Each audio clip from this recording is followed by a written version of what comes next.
Hello and welcome to the Groupthink Podcast. Joining us today is a guest I'm very excited to have on. Sean Malone is the Director of Media for the Foundation for Economic Education and the host of the web series Out of Frame, which is one of my favorite regular go-tos for when I need to burn large amounts of time at work. How's it going, man? It's great. Thanks for having me on the show, man. Sure. I can't remember when I found your stuff. It was probably around the time I realized that Seamus had joined FEE, but I remember when I found your series, I think I barreled through most of it over the course of a few days because it's really good stuff. And oh, thanks. I wanted to bring you on to talk about a couple of topics that are starting to kind of crop up a lot. That obviously fun and lighthearted topics like capitalism and consumerism, but yeah. So just to kind of start out real quick, tell us a little about how you wound up at FEE and what kind of brought you to where you are politically. Yeah, well, so what brought me here to where I am politically, I guess, is a much, much longer story than what brought me to FEE, in a sense. It's something that I started sort of, I guess, reasoning my way into when I was, 15, 16 years old, really starting to think about philosophy and think about what I believed and what I cared about. And I think for me, a lot of that started with questions about who had this is not to get too philosophical here, but questions about, who has a right to tell other people what to do and under what context and under what circumstances coercion is okay. Let's say, I think that rockabilly music is the best music there is. Do I get to force that on other people? Do I get to tell other people that that's the only thing that they're allowed to listen to? Maybe I think that Christmas music is the devil and we can't watch it. Can I stop people from listening to the thing that they want?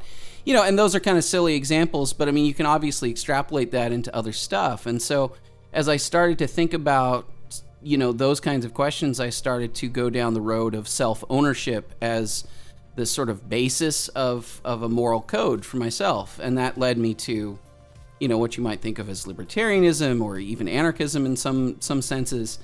So that was something that was sort of baked into my thinking for really since I was, in the middle of my teens, pretty much. What led me to FEE was, at first, the first real interaction I had with FEE was over a decade ago now. I was working in the music industry in Los Angeles, which is my actual background. I went to school for music. I went to grad school for music. I went to work in the music industry in New York City, and then moved to Los Angeles and worked in as a music manager for a live entertainment company, and then worked as a music editor for a software company, and all the while was doing short film scores for student films and shorts and things like that. And but at the same time, I was kind of being driven nuts by the content that I was working on. I wasn't really enjoying a lot of that, and I was trying to have philosophical conversations with friends in Los Angeles, and it was very, very difficult to have. There's a pretty big gulf between where I'm at and where most of the people I knew in Hollywood were at. And I just needed an outlet. I needed to find other people who were more on, kind of aligned with the way that I think about the world. And FEE was one of those places really early on. So I was reading some of FEE's articles, back in 2008, 2009.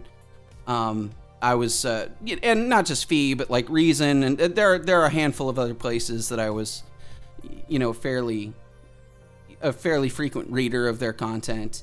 But I also realized that most of my friends would not read, 2,000-word essays or op-eds or white papers. They wouldn't read the kind of super academic stuff that, organizations like FEE quite a lot of times produce.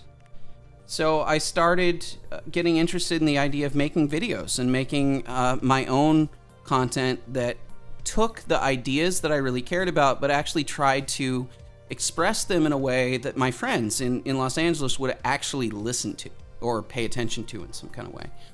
And so I started doing that on my own in 2009. And by the end of 2009, I actually convinced FEE to give me a to give me a little bit of a job, a contract job, producing a video based on one of Larry Reed's essays. Larry Reed was FEE's president until this last year, actually. And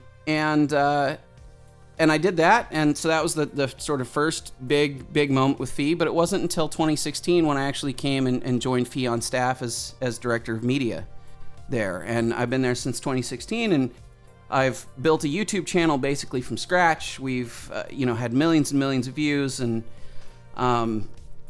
really built engagement, and we've got about 120,000 subscribers on that channel now, and I'm actually starting to branch out into a couple other channels. We're starting to add channels by product now, basically. So we've got a new series called Revolution of One that features our director of entrepreneurial education, TK Coleman, and that's getting its own channel.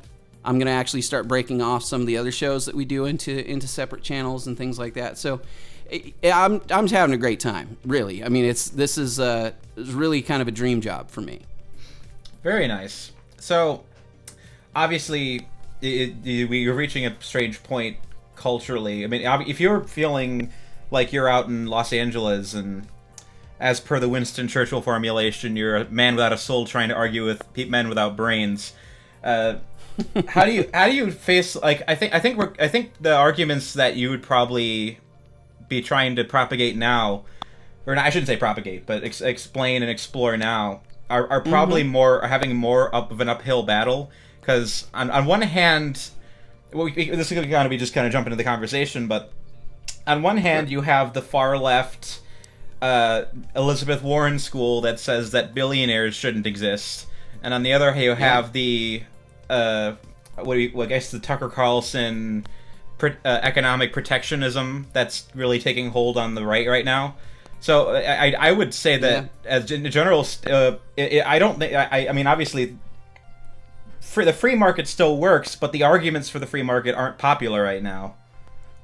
Yeah, I mean, I don't know that they've ever been super popular, to be honest. So there's that aspect of it. But I used to work for Tucker Carlson, and I'm like super bummed out by seeing a lot of the things that he said. Recently, I think today he said something, about Jeff Bezos or Amazon or something. Maybe not today, but that meme sort of crossed my my awareness today, I guess. And I don't really get it, because when I worked for him and when we would talk about a lot of this kind of stuff, this was just not something that he was really talking about. Now, I will say Tucker's always been a little bit of a populist, and he's never been much of a student of economics. That's just not been, something that he's known or cared a whole lot about.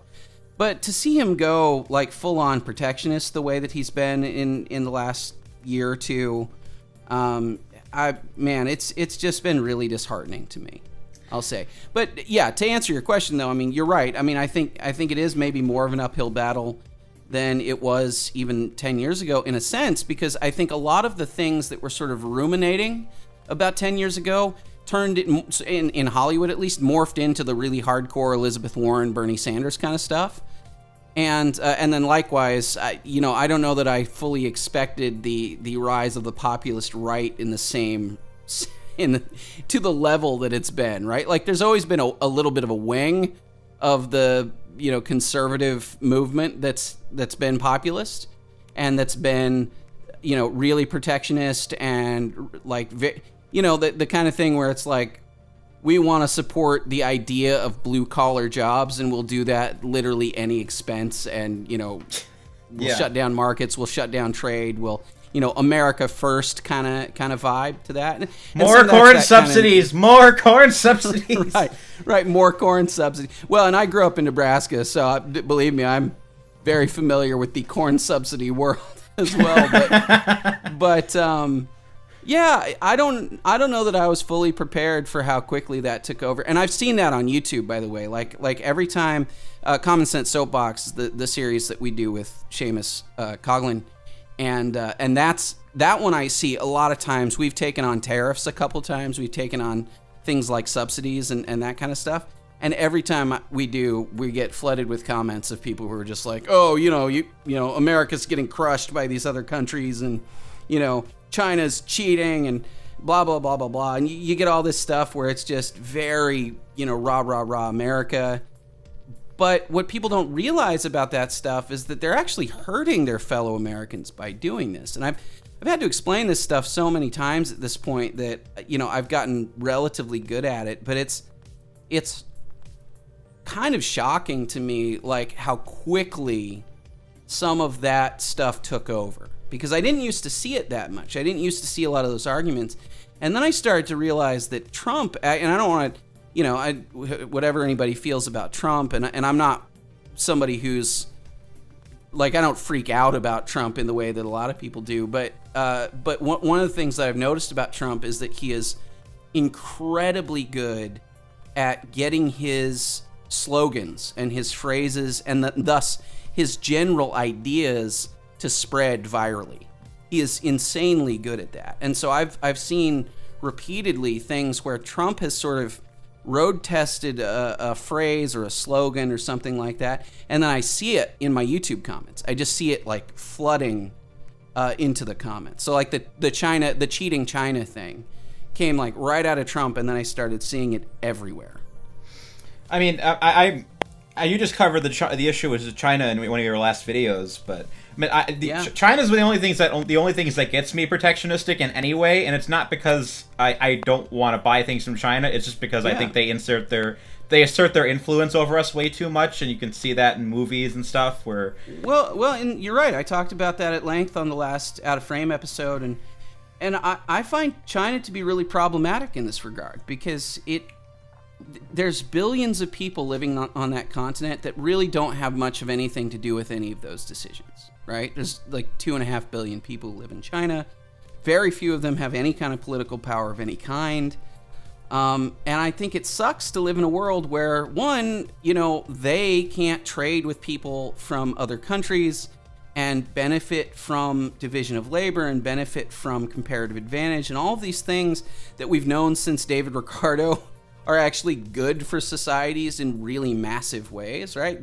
These are the things that lift people out of poverty. Being able to do what you're really good at, and then trade with other people who are good at other stuff benefits both parties. And most of that is one-on-one, even on some big international scale. It's still basically one-on-one. Like if you go on Etsy or something, and you're just buying from one other producer. And look, yeah, there are big companies and there's all that kind of stuff, but at the end of the day, it's individual to individual. And so it really sucks to sort of have to fight with this thing where you go like, yeah, but okay, if we trade with China, the Chinese government then comes in and, modifies the way that we talk about stuff. It tries to, censor language. It tries to censor entertainment and art and speech. But it also, demands like patents and things from companies that have IP. There are all kinds of things that the Chinese government does that make trade with China really unpalatable. So I get it. But also I'm not willing to sacrifice the benefits that are going to literally hundreds of millions, maybe billions of people as a result of that. Yeah, I mean, I wish there were a more effective way to kind of curb stomp a lot of that. I agree. I think it's a really challenging problem. Yeah, I mean, because you either hurt China really bad and try to twist their arm, or you just passively just allow it to keep going. I know as the right's getting a lot more isolationist, China's going to start exerting their powers across the world a lot more, and you're starting to see that in like East Africa, where they're going there and treating locals absolutely abysmally, or even in their own country where you have like the iPhone suicides. Yeah, I think that's a really big risk too. And one of the things that I try to keep in mind with some of this stuff is that the suicides at Foxconn and all that kind of stuff, that's one thing to talk about. But let's look at how China, mainland China is treating Hong Kong right now, right? And they're rolling in tanks, and we're like reenacting Tiananmen Square basically at the moment. We're getting very, very close to that. But I would use that maybe as an argument here a little bit as well, to say that like the Chinese government does not really care that much whether or not they've got billions of starving people, and as long as they maintain their power, you know. And I think the idea that there's going to be some Robespierre-ish like uprising in China just doesn't seem to be the case. Like, it doesn't really seem to be the case that like if people are poor enough, or they're unequal enough, or they're not, you know, they're oppressed enough, at some point they'll just crack and rise up and overthrow the government. Maybe they'll do that, but maybe that'll take 100 years, you know? And the thing that I actually think is more likely in general is through trade, is changing culture through economic and cultural exchange. I actually think that that's a much better and more likely road to a brighter future for places like China than it is to be isolationist, cut them off from interacting with Americans, cut them off from interacting with other people around the world, and also cut off Americans from doing the same. I mean, imagine how much better or more likely it would be for you to change the way that you think about something if you actually interact with it. But otherwise, we leave China alone, then the Chinese government is 100% in charge of what Chinese people are allowed to see and, you know, look at on the internet, buy, sell, trade, you know, what they're allowed to say, right? I think it's just generally, you know, if your interest is in prosperity and if it's in peace, I think you're much better off under a situation where you're trading, even if you're trading with a country that is generally bad.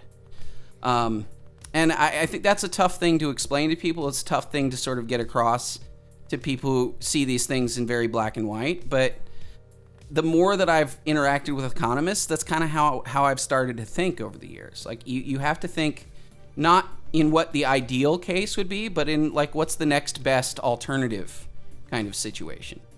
And right now, there isn't a really great alternative. I mean, I guess the best situation overall would be to treat this as like a Eastern Europe, Soviet Union situation where you just have to let China collapse on their own terms, and then let our ideas slowly seep into them, and then eventually hopefully 100 years down the line, all this will be done, and China's in a better place again. But yeah, well, and look, I think the Soviet Union has some lessons there too. I mean, certainly.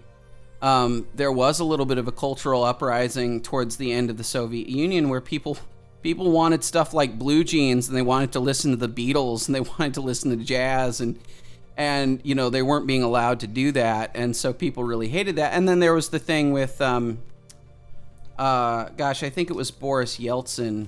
Was it Boris Yeltsin? I think came to the United States and looked at the grocery stores in the United States, and there's just great. There's some great video footage of that. Hope I'm getting that right. I should probably look that up. But, you know, like the Soviet president's looking at grocery stores in the United States, and he's seeing abundance that just doesn't exist. You know, and for those who don't know, Fee actually just put out a short series of articles featuring a number of our staff members who grew up under communism, or, you know, whose parents did. Because we have younger people. And, you know, like our director of technology, David Vexler, grew up in Ukraine with no running water and dirt floors and a thatched roof and very little food. And that was a consequence of the Soviet Union, you know. And so it's really personal for a lot of people that I work with. And it's personal for me for other reasons. I mean, I fortunately didn't grow up in that environment. But, yeah, I don't know. I think I'm generally an optimist, so I kind of think that it'll sort of sort itself out eventually. But boy, it's a pain to watch that stuff happen. Sure, and I don't want to bury the lead too deeply on this because this started out in a conversation about capitalism and it just turned into 10 minutes on China. But yeah, sure. So I guess the conversation I've been wanting to have would be one that's both playing devil's advocate for some of these ideas on the right and partially arguing back and forth on them. I think one of the more interesting critiques that they've had recently has been you see it on some of the new right, is the critique of consumerism. And I last year I wrote for Legal Insurrection an article. Well, I think it was the first article I wrote for them when I was still writing for them, called "The War on Thanksgiving," which I was making the case that Black Friday is ultimately a really bad thing morally for the country, in the sense that the one day of the year we are constantly, or that we're encouraged to be thankful for what we have and to be thankful for our country and our ideals, is immediately dovetailed by the biggest day of spending in the year, which strikes me as somewhat not the smartest thing. But well, there's some irony to it for sure. Yeah, I think it speaks to probably some not good moral issues morally in the country, but I mean, you see it a lot nowadays on the right, especially on the new right or the far right, this critique of consumerism as capitalism, that there's just that a lot of the problems that we seem to have as a country now seem to be coming as a result of some degree of opulence, or some degree of just the fact that we have so much that we're becoming kind of decadent. I'm sympathetic to some of that. So I'm just curious as to where we can, where do you think the line we can draw on like holiday consumerism is in terms of morality, and how we square that with the free market? Because everything as it is as it stands right now with like the holidays, this is the market. There's a market for it, like, and to a degree I'm kind of shocked by that. But I mean, like, just the other day I was at TJ Maxx, and I was looking through some of their wall frames, and they had like all these like weird garish like frames for like Frozen 2 that was like framed paintings. I'm like, someone unironically buys this. Yes, I actually saw a bunch of that stuff at a like a Home Goods the other day, which I think is owned by the same parent company as TJ Maxx. So I think we're looking at the same stuff. Yeah, probably. So I mean, you go through those like the gift markets and like. Well, the ones that crack me up more are the Frozen, which I have in my house. Well, no, it's the last time actually. Frozen branded bananas. You know, like Disney's got like sponsored but like fruit now, where you can go to like Walmart or whatever and you'll find like a bag of apples, but it'll be like frozen apples, or like, you know, like Incredibles 2 apples. As the kids would say, that is late capitalism or something like that. So yeah, I mean, that stuff cracks me up. But first of all, I mean, I don't think in any way it is quote unquote late capitalism. I think this is thriving capitalism in that sense. But I also think that I don't worry about it that much. Well, let me put it this way. What I'm sympathetic to is the idea that there may be something in general cultural morals or philosophy that sort of underlies this constant drive to have stuff, I guess, right? And I don't think that that's entirely healthy for people, and I say that as somebody who has a tremendous amount of stuff. Like, I'm not a minimalist in any sense. I was a musician, and I don't know how many musicians you know, or if you are one yourself. I used to sing, so. Well, singing is a different I know. gig. But if you're an instrumentalist, man, like, you'll know like guitarists who have, 30 guitars. Yeah. And I'm I was a percussionist, and then I became a vibraphone player, and then I became a composer. And as I did that, I have 2 drum sets in my house. I have a vibraphone. I have a bunch of other percussion instruments. I also have a guitar and a couple basses and an electric keyboard, and over the course of my life and career and everything, and then I became a filmmaker, and so I collected computers and microphones. Well, I had microphones from the music days anyway, but camera gear and lighting and all of this other stuff.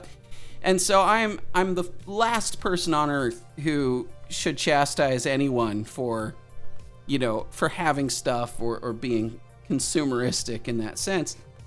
That said, I'll be a hypocrite for a second and say that I do think that there's something. I think there's something to be said for not being invested in that stuff. I think that there's something maybe to be learned from a little bit. Not, I wouldn't go overboard with this by any sense, but I think there's something that you can learn from Buddhism and from sort of Zen philosophy and things like that, where you detach a little bit from the material things and focus a little bit more on thoughts and ideas, and you can call it spiritual development. I'm an atheist. I'm a lifelong atheist, but however you want to put that, I think it's important to think, maybe to step outside of the material for a little bit and actually ponder the nature of existence, ponder your life, ponder your philosophy, how you feel about yourself, And I definitely think that there are some people who kind of skip over some of that because it's easier to go shopping, Sure. And, but I also don't think it's in any way my place to tell people what they should have or shouldn't have. As far as the economic side of things go, I mean, I'm a fully bought-in Austrian in the sense that I fully believe in the methodology of the Austrian school, which really is a radically individualist, radically subjectivist school of thought, where I'm saying value is entirely subjective. People, look, some people like flamingo shot glasses, and everywhere they go, they try to find a little shot glass and bring it home. I don't know why, I have no idea. But, I like statues of Supergirl, so I have them in my house, so what am I gonna say about that? Yeah, I don't know. I think that, like I said, I think that I'm sympathetic a little bit to that critique, but at the same time, I also think of it as a sign of just the insane amount of wealth that has been created, not only in the United States, but all over the world. That people can now have drum sets and keyboards and 60-inch televisions and all this kind of stuff, and people talk about that sarcastically sometimes as, oh, how stupid, who cares? But I mean, this is exactly what comprises our standards of living, like that's what makes our lives better in a lot of ways. So I don't know. Sorry, that's kind of a long-winded way of saying I don't have a great answer for you, but no, sympathetic. It's great because I'm this is all stuff I'm parsing out too. So I'm part of why I'm more sensitive to it is a lot of it has to do with my own personal and spiritual development, where I am getting more sensitive to like the people living an inner life and living less attached to just possessions and stuff like that. And yeah. I think that can be super healthy for people, by the way. Yeah, and I totally agree on the power of the market to deliver people what they need and abundance. But I forget who said it, but the problem is it gives people what they want good and hard and too much of it. So the problem is also, I mean, I hate to quote Slavoj Žižek on this because I just listened to his debate with Peterson, but. Huh? Oh boy! I'm not of his ilk. I just think he makes some interesting points. But yeah, I actually didn't watch that debate, by the way. It's worth watching. I should probably do it at some point. Yeah, I mean, one of his points is that people don't necessarily know what they want, and often the things we want are more are counterintuitive to the things we need. Whereas we need more essentials and more ethereal things like family and love, and often we tend to go into our coping mechanisms and yeah. I mean I'm very much the same as you. I am a pack rat, and as I'm starting to get older, I'm starting to look into just being more judicious with my purging, so I can kind of clean things up a little and not have 1,000 boxes in the basement. But I mean, so I'm curious. I'm trying to. Part of what I'm trying to parse out right now is how we kind of square the incredible abundance of the free market with people's tendency to go completely hog wild and do incredibly stupid things. Well, so I don't disagree with that. I mean, I think the idea that people do, and that's kind of what I was saying anyways. Like, I think people sometimes anyway, not all the time, but sometimes people will go down the easier road of sort of self pleasure. That sounds like the bad way of saying this, but like there's a hedonic aspect to this where people are just going for whatever makes them momentarily happy, and if having the next cheeseburger, or I just came from a party where I had too much food and all these things, but like but if you're doing that instead of, or maybe at the expense of introspection and connection with other people or connection with your family or all of those kinds of things, I definitely think that can be a bad thing for people. But that's an individual question, first of all. And secondly, and this is maybe the more important point that I would make, Zizek can't make those decisions better than I can.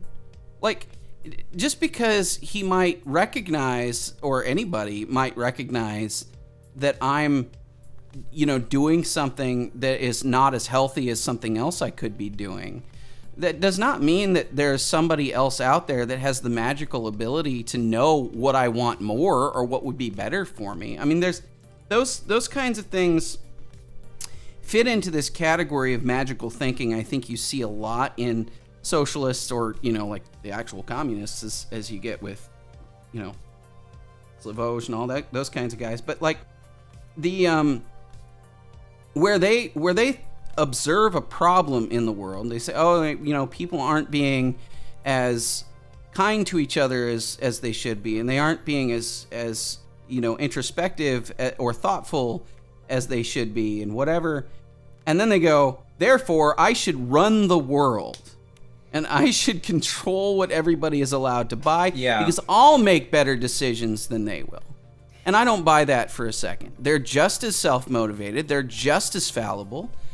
And then you give them tons and tons of power over what people can or can't do, and they're not going to use that power for good. They're just not.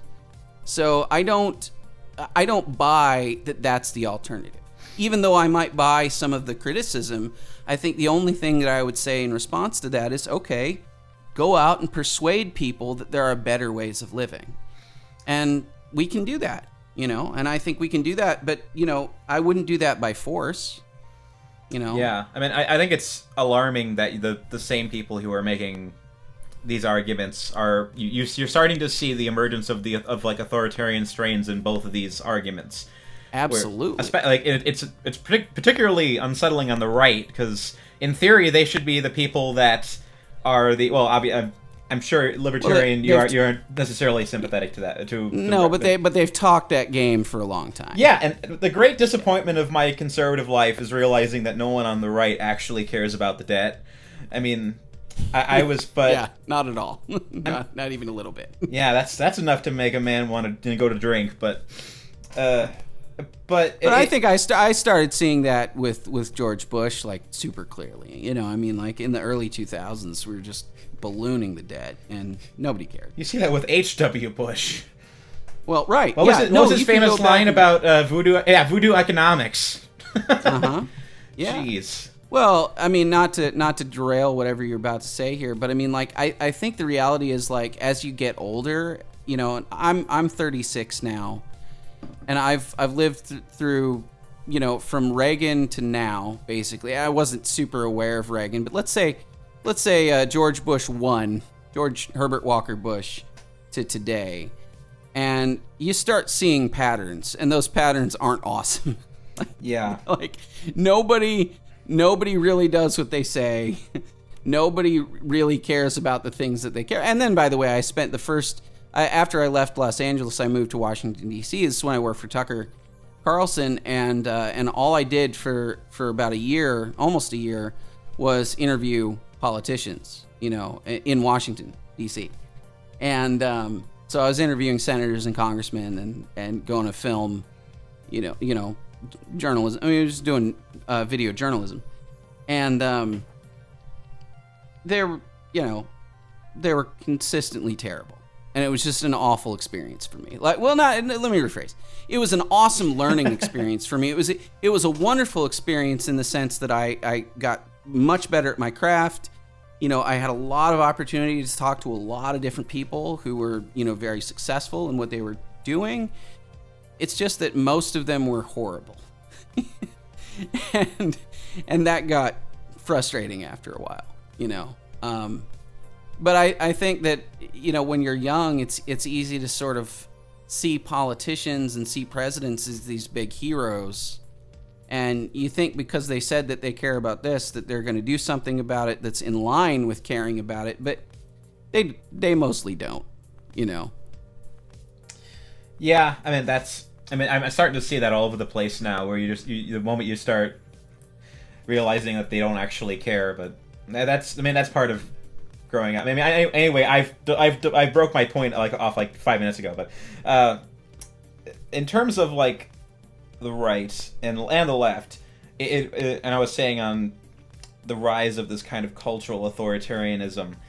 I think there's something to the point of the right in saying that, like, the consumerist the kind of consumerist culture we have isn't the best for us in a lot of ways, and that there's a need to kind of encourage people to kind of start being more introspective and stuff like that. But I don't like the way it's manifesting in any of these young people, especially, where you see so many people being, especially with a lot of these arguments you're seeing with like the Groypers and all the centrist conservatives and Turning Point, where they'll be like, why aren't you stopping like trans children and they'll go up and be, and I'm sure you've seen all the stupid arguments between all these the young kids and getting up in the faces of like who was it, like Charlie Kirk and all those guys, but yeah.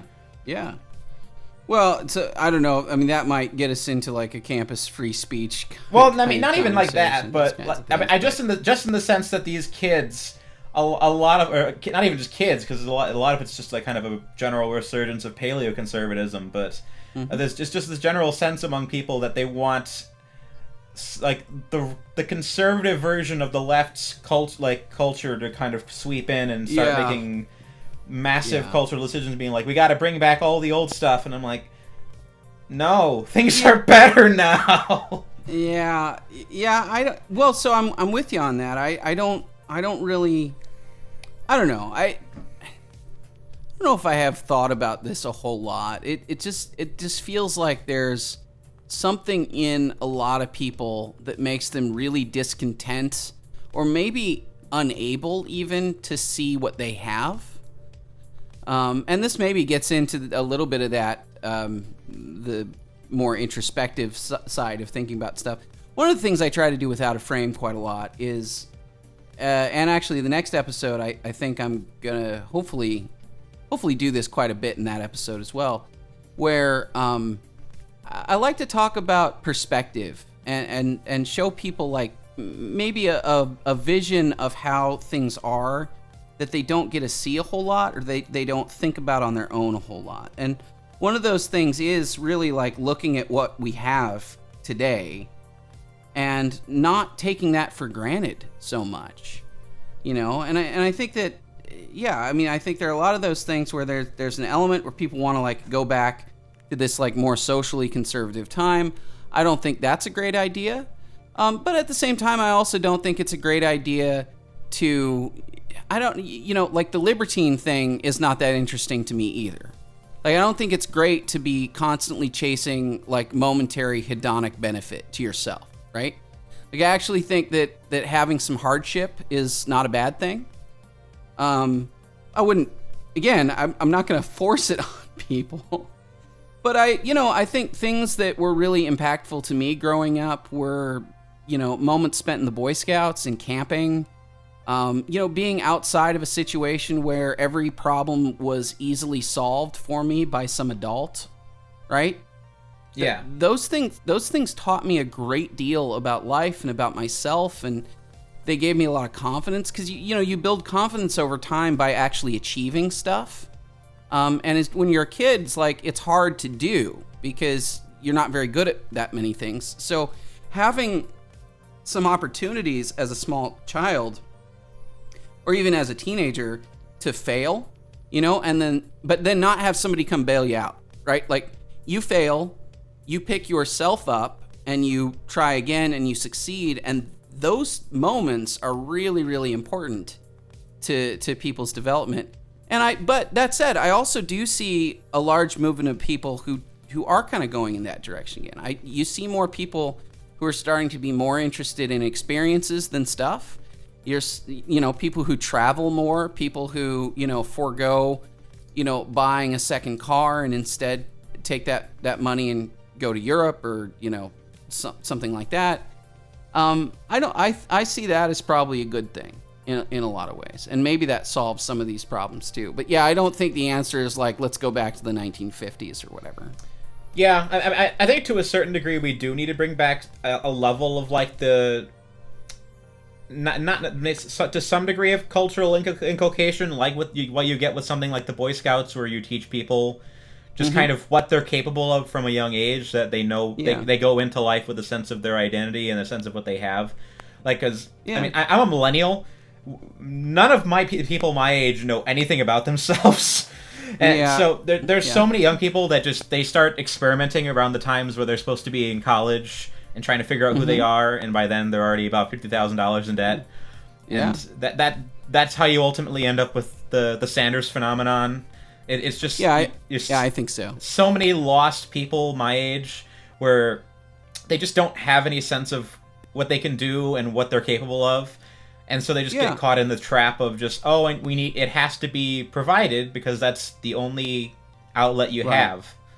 Well, and to some extent, it's just a continuation of, of mom and dad. I had this conversation the other day with people about, because a lot of my job entails spending a good deal of time actually engaging with market research and looking at the way that our audiences are responding to different kinds of things.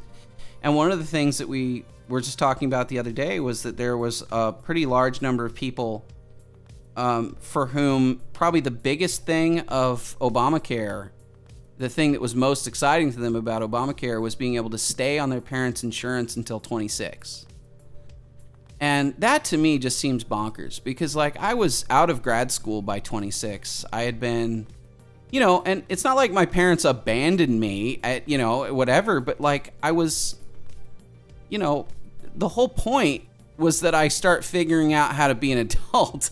And being adult really just, honestly, more than anything, it just means personal responsibility. It means that there are things that if you want them, you work for them, you earn them on your own. You don't wait for somebody else. Like, it's not mom, buy me this toy anymore. It's like, okay, well, I would like to buy a new car. All right, I got to work, and I got to go figure it out. I got to figure out how to generate enough value for other people so that I can then turn around and make some demands on somebody else, like a car dealership, to, change my car situation around, whatever, all those kinds of things, right? Like you can't just keep running to mom and dad on those kinds of things. And I definitely see a lot of that now that I didn't even when I was in, that just was sort of unthinkable. And I'm not that much older, it's weird. Like the kids I know today who grew up in the later 90s or early 2000s just have such a different perspective on what should be given to them than anyone that I ever grew up with. Yeah, I definitely see that. I don't know what to do. I don't really know what to do, but I do think some of these things sort of sort themselves out, though, to be honest. I really do. Like, I think there's an element of it that, things sort of spill over and become unsustainable in a way. Look, I'll give you a historical economic example. You look at, everybody uses Sweden and Finland and Denmark as their sort of go-to examples of great democratic socialist societies. But the reality is, Sweden had ludicrously high taxes throughout the 90s, 80s and 90s, and they chased all of their capital away, pretty much.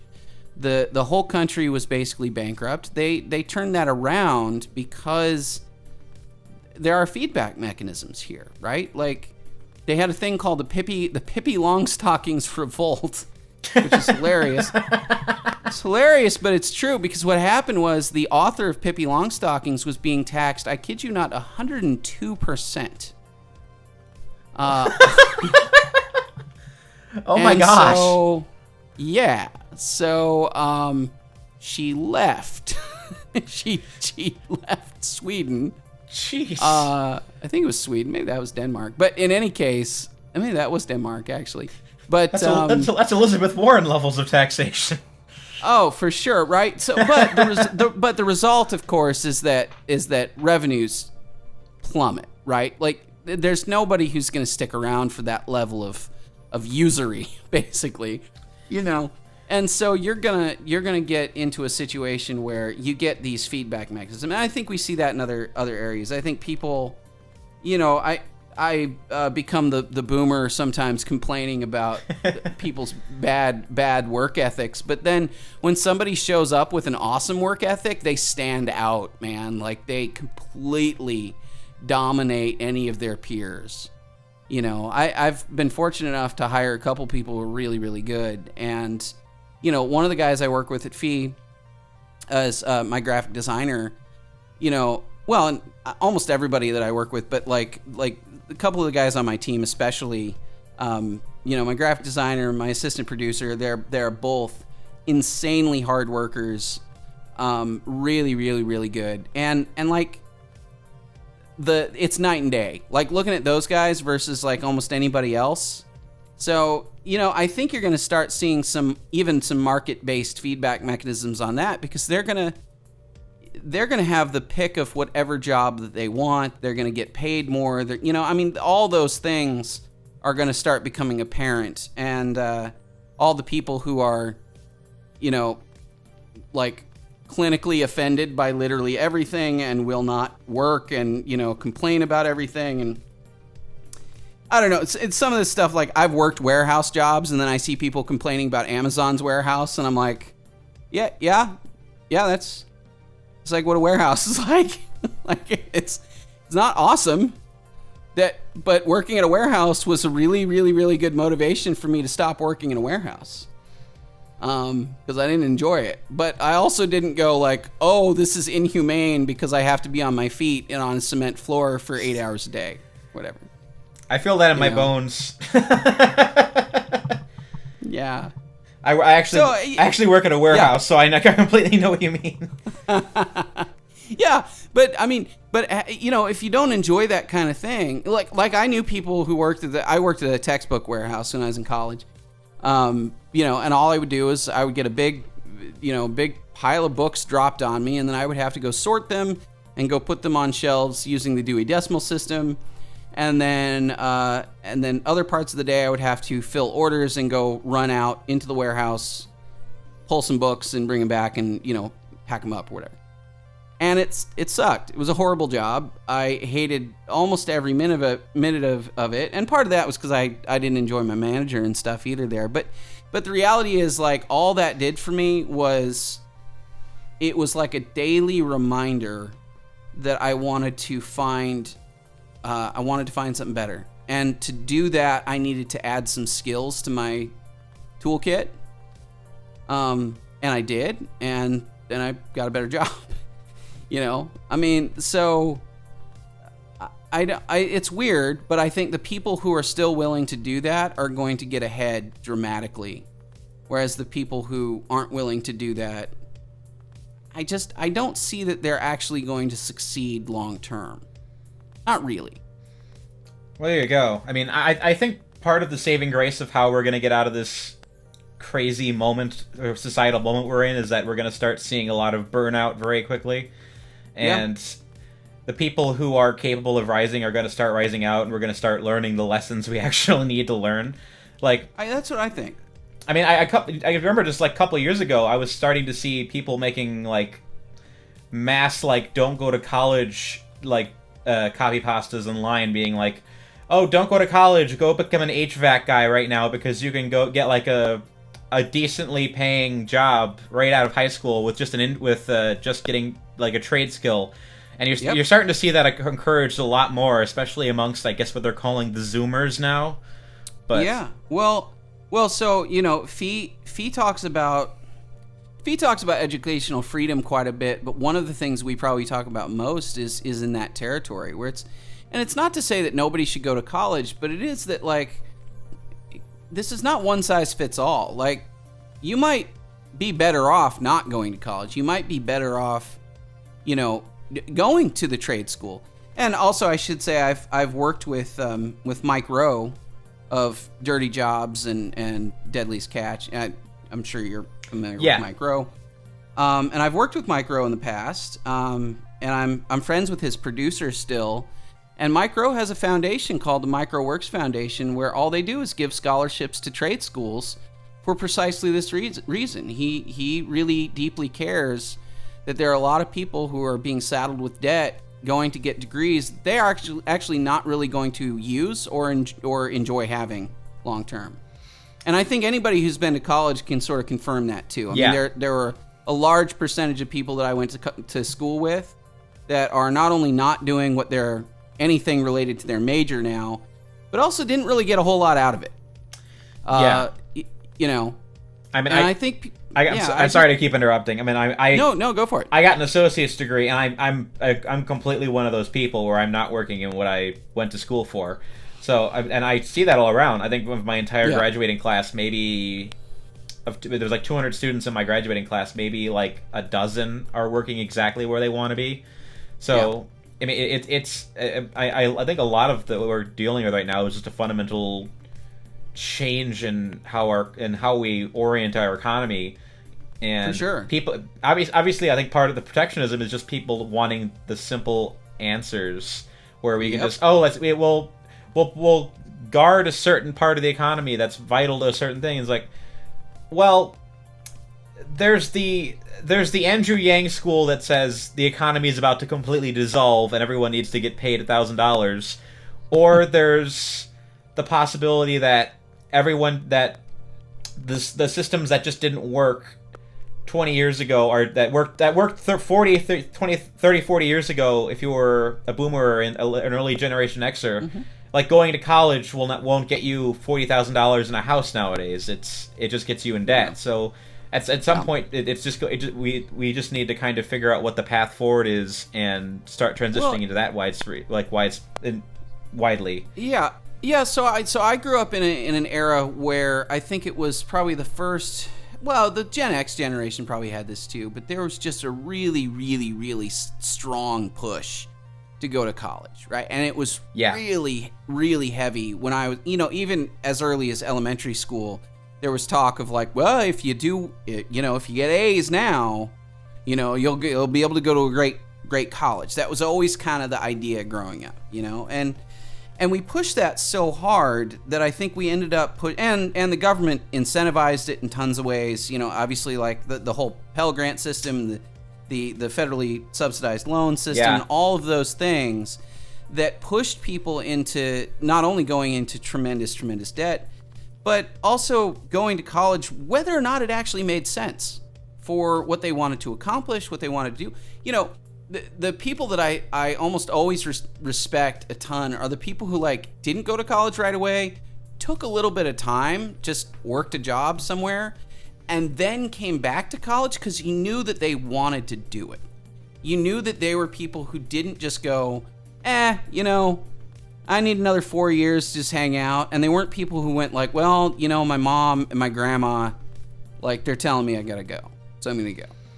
Because half the people who did that for those reasons didn't really get a whole lot out of it. Yeah, I mean, I know people that just had a gumption from the first day, from the moment they were born, that they wanted to be a doctor or an accountant, and so they go into that and they completely thrive because it's just in their bones that this is what they're supposed to do and what they need to do, and they just completely thrive in it. But that's not everyone. No, and I think the thing for me is we need to be a lot more tolerant of the fact that it's okay that it's not for everyone. It's fine. If you don't want to do that, and if you want to work on cars all day, we shouldn't treat you poorly as a result. We shouldn't think of you as a dumber, lesser person because you want to go work with your hands. That's a weird thing that we've kind of done over the last 30, 40 years. And I think we're kind of reaping the consequences of that to some extent. Yeah, the consequences of that is the entirety of the Bernie movement. Yeah, I mean, a little bit, yeah. I mean, not to, this is... I'm more deterministic now than I used to be, so I'm just like, oh, we do all this stuff now, and as a result, it creates Bernie Sanders. Yeah, I mean, I don't think that's totally inevitable, but I also think that people who are not just free market people, but just generally people who actually have a vested interest and desire in supporting a free society more broadly, I think have done a really, really poor job most of the time communicating those ideas. And they're hard to communicate because they are quite a lot of times a little counterintuitive. They don't offer easy answers a lot of the time. I mean, like this conversation that we've been having even, I think is a good testament to that, which is like, the easy answer for China is just like screw them. Let's shut everything down and send some warplanes over there, like send some F-16s over there or whatever, right? Yeah. That's like a super easy answer. Like I got after 9/11 a ton, like just turn the whole place into a parking lot. Like I heard that a lot, It's an easy thing to say. It's a horrible thing to say, but it's an easy thing to say. And Bernie, on the other side of that, offers the same kind of simplicity, Billionaires shouldn't exist. Tax all the billionaires. Give all that money to poor people. Yeah, no taxes on the middle class, but liquidate the billionaires. That's a great way to avoid that in the long term. Right. Liquidate the billionaires. Shut their businesses, their horrible businesses down. Let's shut them all down. And so, but that's such an easy thing to say. Well, like a complex thing to say and like a difficult thing to be persuasive about is like billionaires are actually super, like they're an indication of really a lot of value being created. And like taking that from them actually will do tremendous harm to the businesses that they've created and run, the things that employ people, the things that provide for people's retirements, all of those kinds of things.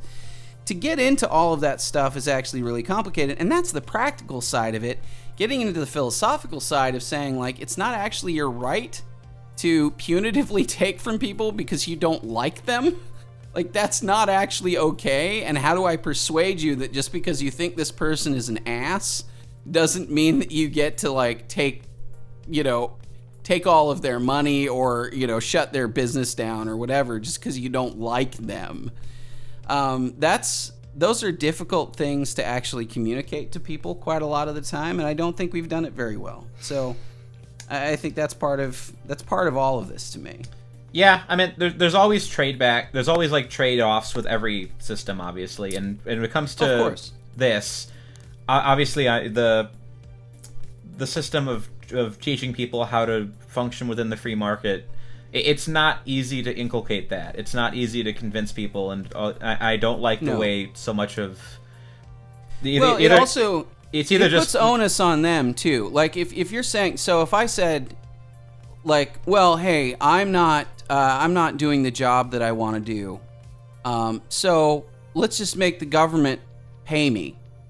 You see this in the arts all the time, right? And it kind of is the thing that drives me nuts about, like, National Endowment for the Arts grants and stuff. They go to people who are just terrible so much of the time, just god-awful stuff that nobody would actually fund, except for they apply to grants, the government pays them, they keep making terrible stuff. Now, they make claims like, this is real art, and this is, and they're, like, super pretentious about it, like, oh, I don't want to make art for the masses, but it's so good that we have the government here to pay for these things that literally nobody else values, right? And that drives me insane, but it's also, again, a super easy answer. The tough thing is to go to one of those people and say, look, the reason your art isn't selling and the reason that nobody's paying you to make art for a living is not because everybody else is really stupid, because you don't care what they think, you've not created any value for anybody else, and therefore they're not interested. And if you want to make this kind of art, you basically have the option of doing other work that is valuable for people. But again, the easy answer is I just make the government, steal from somebody else and give it to me. And it's the one that doesn't take any self-responsibility or any kind of personal responsibility out of it, which is like, create value for other people, they will pay you for it. But if you don't, then, hey, why not just take it from them anyway? Yeah, I mean, it's like we were saying earlier. I think a lot of what we're seeing now just needs to run its course, and it needs a lot of the bad things that are happening with the economy and a lot of these bad ideas. They just need to run their course, and it's going to take people just starting from scratch and teaching all these lessons about how economies work and how to build a life within these new rules. Mm-hmm. To really rebuild something, and that's ultimately why I'm glad you guys are doing what you're doing with Fee, just because I know at some point when all this is over and the billionaire class has been liquidated and we're rebuilding in the ashes, someone's gonna find the web link to Fee somewhere and be like, I've found the way.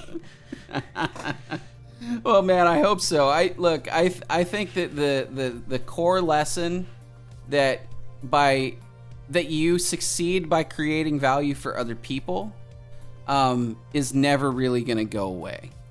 I don't think that whatever kind of economy we have that is going to somehow turn out to be. I mean, it's not. I mean, obviously the version of the economy where it is a command economy entirely controlled by the state, then the goal is create value for people who run the state. But, anything short of that, I think anybody will benefit tremendously if they actually think in those terms. If they think in terms of whatever it is that they want to do, the more that they can actually find ways to make other people's lives better, the better their lives are going to be. And I think that's a really pretty profound lesson. And for us, it really comes straight out of that Austrian methodology, coupled with our understanding, sort of Schumpeterian understanding of entrepreneurship and things like that. But I think we'll get back to that at some point. I do think we're going through a little bit of a tumultuous moment, but I think it'll come back. Well, I hope you're right that there's an inevitability to this, because it doesn't seem that no matter how many times communism seems to fail, it always seems to come back. So.